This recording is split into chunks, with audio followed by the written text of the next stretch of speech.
त्या पीडित मुलीच्या पालकांना तक्रार नोंदवण्यासाठी महागाराचा पोलीस ठाण्यात बदलून ठेवली जाते हे अतिशय निंदनीय आणि निषेधार्ह बाब आहे।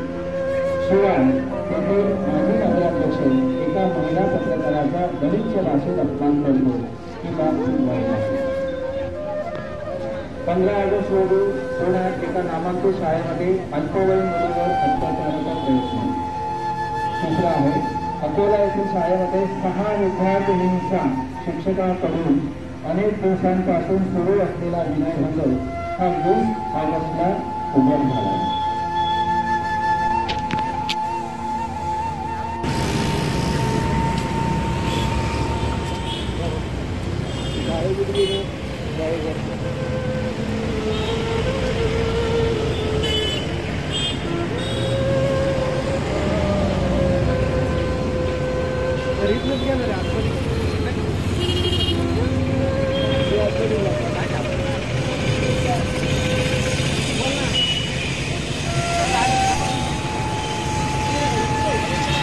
इथे आतमध्ये हा इथूनच चला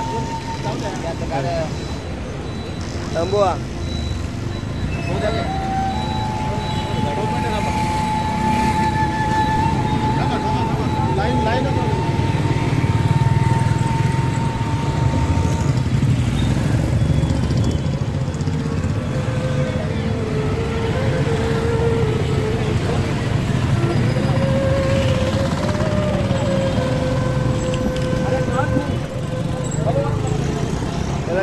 गिरायक पाहिजे का चल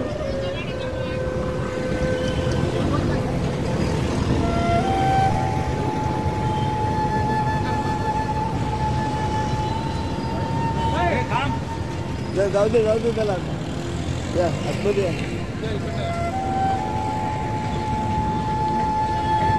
तिकडून घ्या तिकडून हा सर्व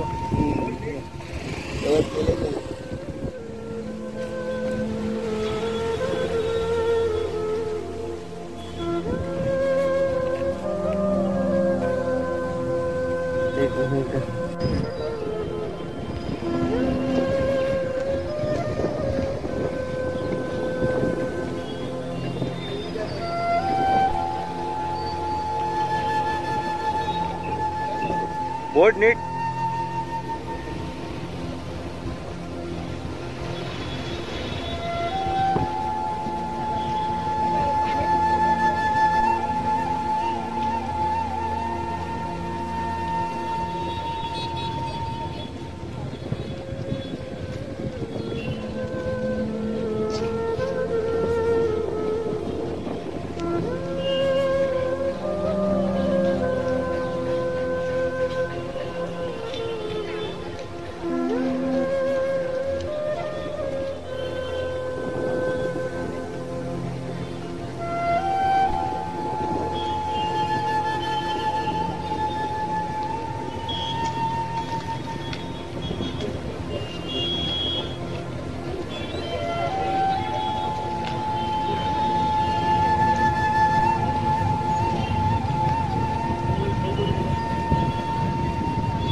मॅडम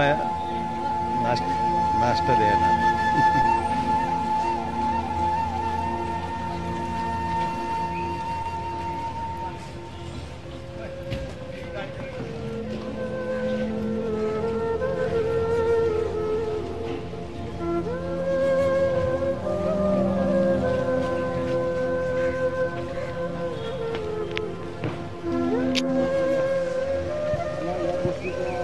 समाधान आहे की आपलं जे सामाजिक मन आहे ते संवेदनशील आहे आणि ज्या वेळी अशा काही समाजामध्ये